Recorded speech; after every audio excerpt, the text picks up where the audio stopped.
Hi, welcome to howtopam.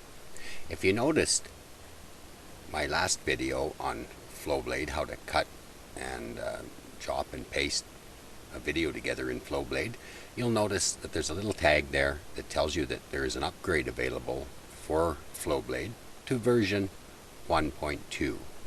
Now, I'm going to show you here today how we can actually use 1.2 to eliminate some of the video compression we used to do in Handbrake. So let's just open up our new version right here, 1.2 of Flowblade. Now, I have downloaded 3 different iPhone videos that are all part of the same video. So let's grab them and put them together. So let's go in here and we'll go to videos and we'll go to the new videos that I have, and we'll take video 19 and we'll hold the control key down and we'll take 91 and 92, 3392, 3391 and 3219. That's all part of the same video. And let's open them up.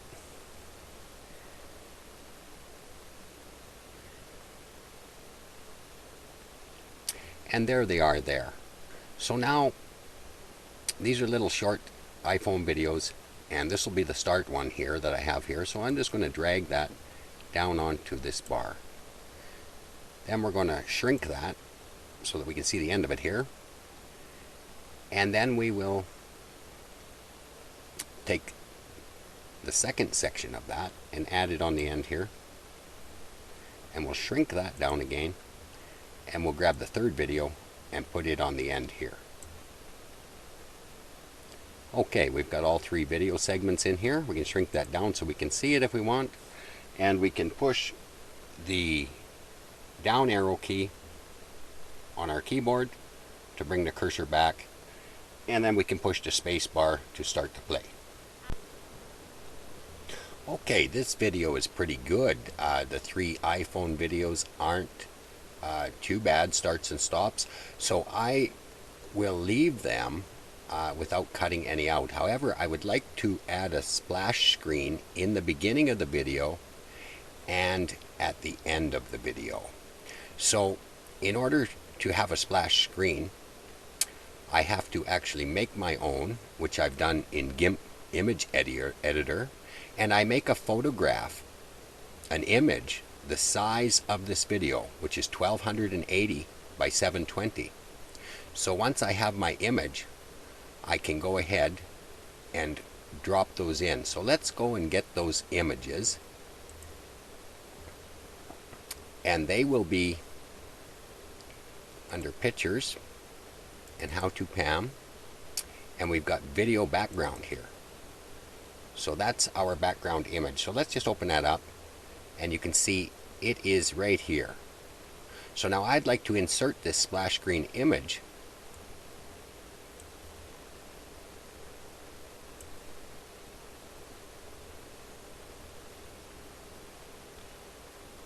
Okay, we've got one at the background here.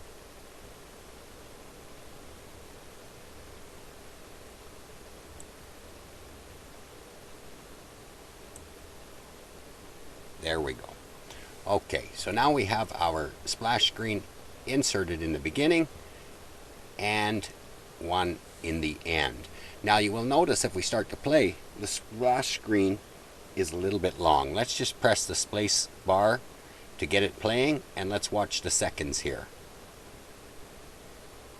2, 3, 4, 5, 6, 7, 8, 9 seconds. That's a little bit long.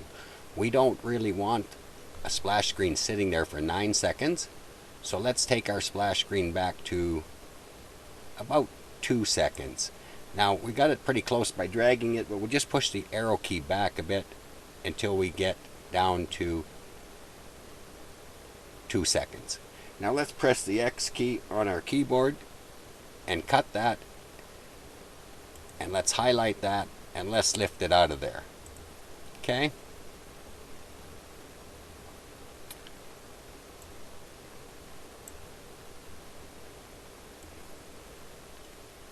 Then we can move our video back together. And now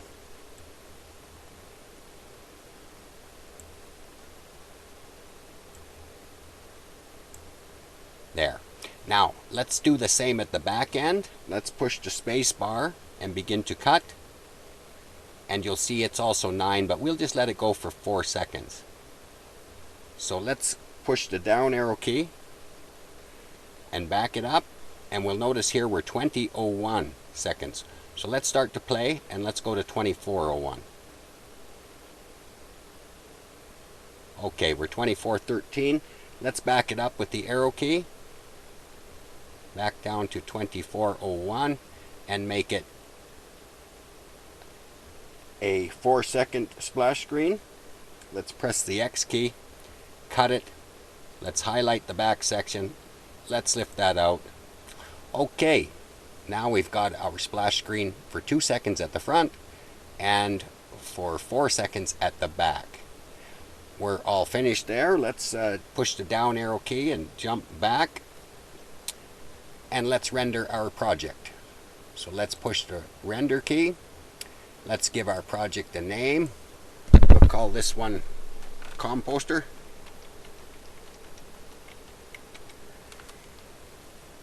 And I like to put it in MP4 format, and we'll render that. Okay, now you'll see here that it's rendering, and it will take some time to do that. So we'll give it a few minutes here. It tells me about 7.5, almost 8 minutes to render this movie. So let's give it a few minutes, and then we will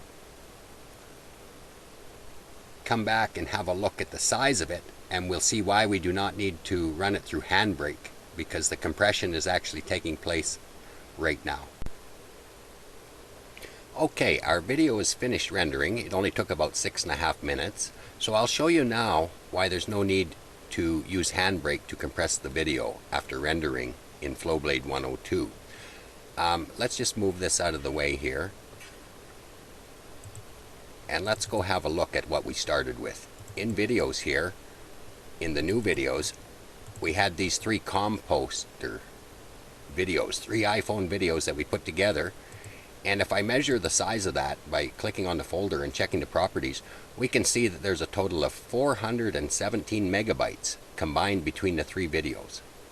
Okay, so now if we go to the output of Composter, the new movie that was just rendered by Flowblade 1.2, and we'll check the properties on that new video, and we can see that the properties are only 86 megs.